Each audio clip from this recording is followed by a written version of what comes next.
Boker Tov, mes chers amis, on va poursuivre ce matin l'étude de Kohelet, Ecclésiaste, et on est arrivé au chapitre, donc toujours le 4 et le verset 13. On va voir donc les derniers versets de ce chapitre où le roi Salomon va essayer aussi de nous dissuader, d'espérer, d'attendre toujours que après ça va être mieux.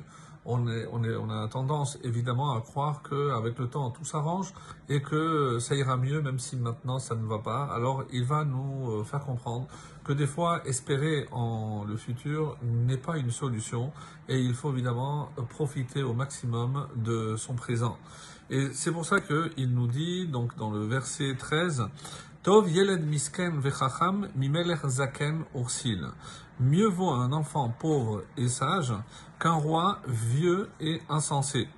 Asher lo yada leizaher od, et que pourquoi? Qui ne sait pas encore, littéralement les hizaher, nous on traduit généralement par faire attention, comme les chachamim ici vont l'expliquer les différents commentaires. Donc malgré son âge avancé, adain dolamad ech lehishamer mera. Donc il n'arrive pas à s'abstenir de faire du mal. Donc parce qu'il n'a pas peut-être retenu la leçon. Mais Zohar, comme vous le savez, c'est l'éclat, le rayonnement. Donc quelque part, on peut traduire aussi parce qu'il ne sait pas s'éclairer. S'éclairer dans un autre sens, dans un autre contexte, c'est-à-dire il n'arrive pas à prendre conseil d'autres personnes pour éclairer les décisions qu'il doit prendre et il n'est pas prêt, peut-être par orgueil, à consulter d'autres conseillers justement pour prendre les meilleures décisions.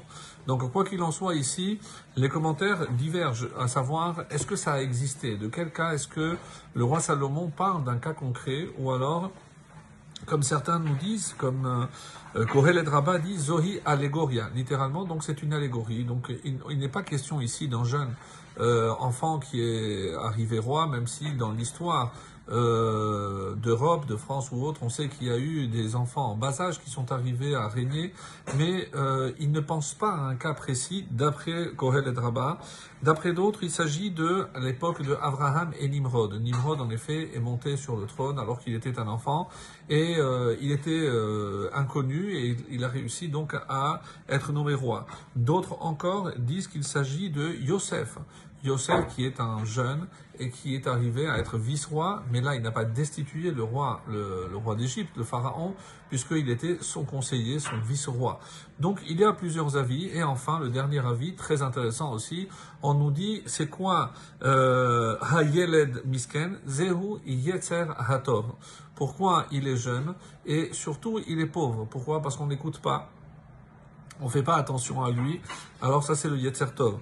Et Zaken Ursil, le vieux, pourquoi? Parce que le Yetzer Hara est là avant. On sait très bien que le Yetzer Hara pénètre dans la personne, dans l'enfant, dès qu'il sort sur ce monde, il y a déjà le Yetzer Hara. Et le Yetzer Tov, il faudra attendre, donc il est plus âgé que lui.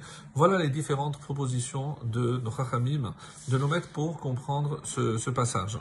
Le verset 14, Kimi bet hasurim yatsa limloch.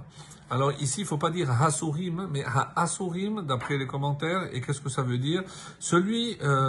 Car il est sorti de prison, limloch, pour régner, qui gambe malchuto noladrash, encore qu'il soit né indigent en son royaume. Et donc c'est pour compléter le verset précédent, pour bien montrer que malgré sa naissance, il est né pauvre, inconnu, et malgré tout, il a réussi à devenir roi. Ra'iti, donc le verset 15, Ra'iti et kol hachayim hamehalechim tachat hashamesh im hayeled hasheni asher ya'amod tartav. J'ai vu tous les vivants qui vont sous le soleil auprès de l'enfant, le second, donc celui qui va remplacer, asher ya'amod tartav, qui se dressera à sa place. Et ici, on veut nous faire comprendre que des fois, on va miser sur le futur. On espère toujours qu'avec un nouveau roi, même s'il est plus jeune et inexpérimenté, ça va être mieux. En ketz lechol ha'am, il nous rassure le roi Salomon en disant En ketz lechol ha'am, il n'y avait pas de fin, pardon, à tout le peuple. Lechol asher haya lifnehem, à tous ceux qui étaient avant ou ceux qui avant qu'il était Gama acharonim lo yismechu bo, et pourtant, ce qui arrive après, la postérité ne se réjouira pas, de lui. Pourquoi? Ki gam ze hevel verayon ruach, car cela aussi est vanité et recherche du devant. Donc, pour reprendre donc cette dernière phrase, il n'y avait pas de fin à tout le peuple, à tous ceux devant qui il était. Pourtant, la postérité ne se réjouira pas de lui, car tout cela est vanité. Autrement dit, arrêtez de miser sur le futur en espérant qu'il va être meilleur. C'est une erreur d'imaginer que après ça va être mieux. Et le dernier verset de ce chapitre, Shemor raglecha ka'asher telecha, prends garde à ton pied quand tu vas El Bet Elokim, à la maison de Dieu, Vekarov lishmoa mitet akesilim zabar. Et s'approcher pour écouter vaut mieux que le sacrifice offert par les insensés, qui enam yodim la'asot ra, car ils ne savent pas qu'ils font du mal. Donc attention, et occupons-nous de notre présent pour qu'il soit le meilleur possible. Très très bonne journée.